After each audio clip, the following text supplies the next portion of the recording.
E vamos voltar a falar aí sobre essa assinatura do acordo entre o Mercosul e a União Europeia, né, para poder falar, inclusive, sobre os próximos passos e a importância do acordo entre os dois blocos. Eu converso agora com Rubens Barbosa, que é presidente do Grupo Interesse Nacional, também ex-embaixador que já está aqui comigo. Muito obrigada, Rubens, por essa participação, por estar aqui com a gente nessa segunda-feira, dia tão importante, inclusive pós esse final de semana, né, de uma assinatura tão simbólica. Antes de mais nada, bem-vindo aqui sempre à nossa programação. Bom dia, obrigado. Ministro, diante dessa situação, né, primeiro de tudo, começamos o sábado com esse clima de comemoração, né? 26 anos depois, temos finalmente essa assinatura do acordo, pelo menos mais uma fase conseguindo ser ultrapassada. Até o domingo pela manhã, né, a gente ainda tinha um certo temor, uma certa cautela em relação ao que poderia vir pela frente durante essa semana, até porque a gente sabe que parte dos parlamentares europeus querem judicializar esse acordo. Mas também tivemos um novo capítulo na guerra tarifária, que foi justamente Donald Trump trazendo aí tarifas contra aqueles países que são contra a anexação da Groenlândia.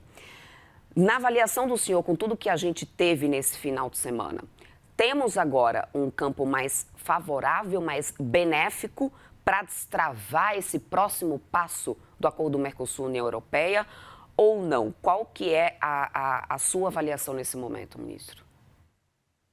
Olha, o acordo Mercosul-União Europeia, ele é importante não só pela parte comercial, mas, sobretudo, pela parte geopolítica, pelo aspecto geopolítico. Isso que você acabou de mencionar é um exemplo, não é? Você tem uma situação instável no comércio internacional, essa ameaça de novas tarifas e a reciprocidade da Europa taxando também os Estados Unidos acrescenta um elemento muito importante de estabilidade para o comércio mundial.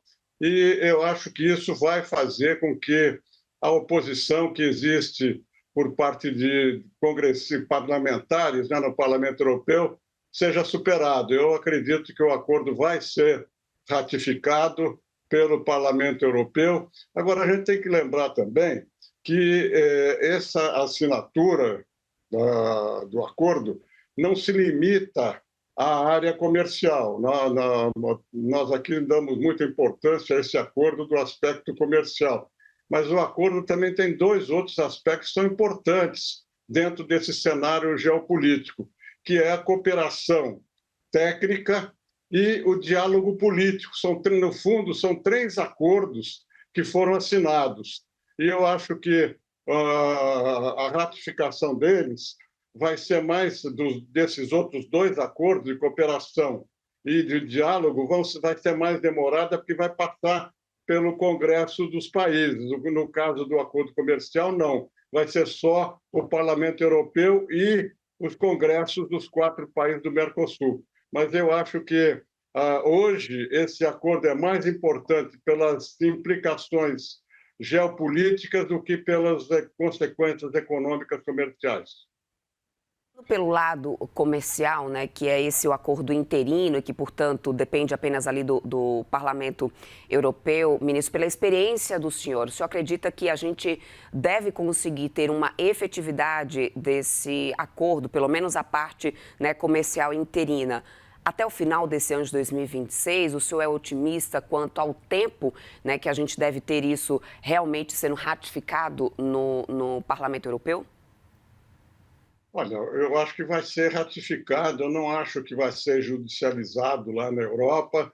E aqui na América do Sul, né, no grupo Mercosul, eu acho que até o final do primeiro semestre nós vamos ter os parlamentos tendo aprovado esse acordo. Como você sabe, esse acordo entra em vigor na medida em que ele vai sendo aprovado, né, pelos parlamentos, não precisa esperar que todos aprovem. Então, eu acho que no segundo semestre esse acordo poderá entrar em vigor.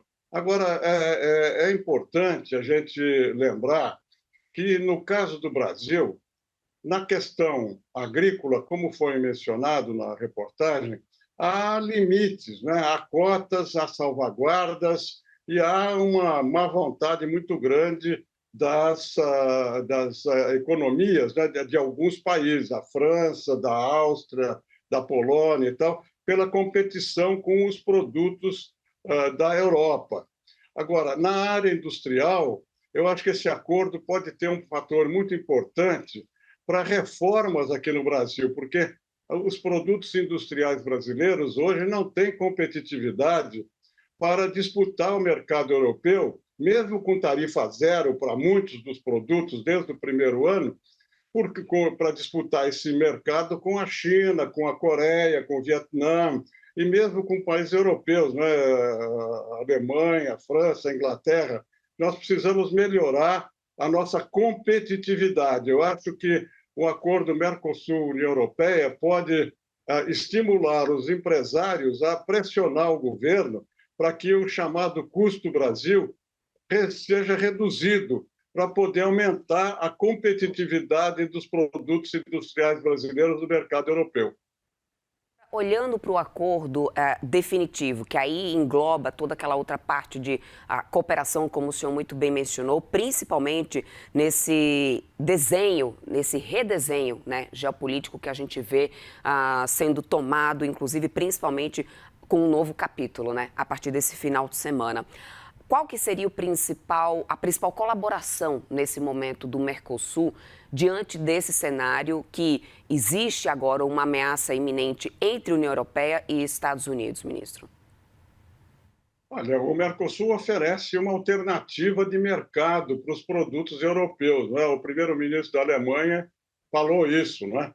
Agora, do ponto de vista do Brasil, apesar dessas restrições que eu mencionei, tanto na área agrícola quanto na área industrial, esse acordo pode abrir possibilidades de cooperação, de joint ventures, de investimento, mas nós precisamos ter uma política, não é? Os empresários, junto com o governo, vão ter que definir uma política para melhor aproveitar o mercado europeu. Esse ano é um ano difícil aqui no Brasil por causa da eleição, mas eu acho que o setor privado tem que se organizar para conseguir, junto ao Congresso, medidas para melhorar a competitividade e ter uma ação positiva, ação proativa, no sentido de buscar parceria com produtores europeus em várias áreas, não só na área industrial, para produtos sensíveis, na área da defesa também, para fazer a participação conjunta, né, das empresas para a produção aqui no Brasil. Estão falando muito das terras raras e tal. Isso tem que sair com um resultado positivo para o Brasil. Podemos exportar essas matérias minerais raras, mas nós temos que também produzir aqui no Brasil. Isso será feito com negociação empresarial, apoio do governo para trazer novos investimentos aqui para o Brasil. Só para poder a gente amarrar aqui o nosso papo, ministro, na sua avaliação, onde que temos ganhos mais concretos e onde há excesso de expectativa? Eu te pergunto isso porque a gente tem, né, o governo brasileiro falando impacto super positivo para o PIB, nas exportações, nos investimentos, mas como o senhor muito bem também lembrou, a gente tem uma limitação na parte do agro em relação às cotas, uma resistência dos países do outro lado. Então, a gente também pode estar tendo um excesso de expectativa com esse acordo?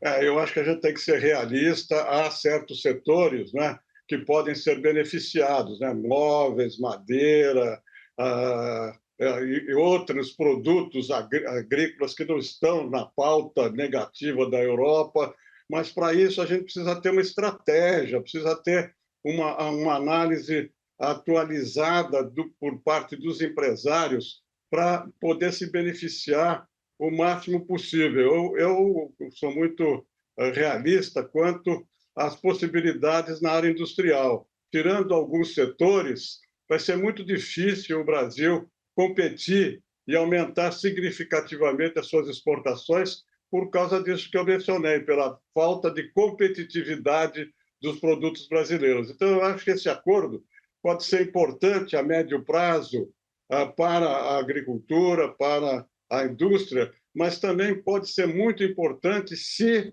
o setor privado e o governo se unirem para obter, junto ao Congresso brasileiro, medidas de apoio para reduzir o custo Brasil. Eu insisto nesse ponto, porque esse é o grande calcanhar de Aquiles que a indústria tem aqui no Brasil. Perfeito, eu quero então agradecer. Conversamos aqui nesse momento com o ministro Rubens Barbosa. Muito obrigada, então, ministro, pelo seu tempo, por estar aqui conosco nessa segunda-feira para falar de um tema tão importante. Uma ótima semana para o senhor e até a próxima.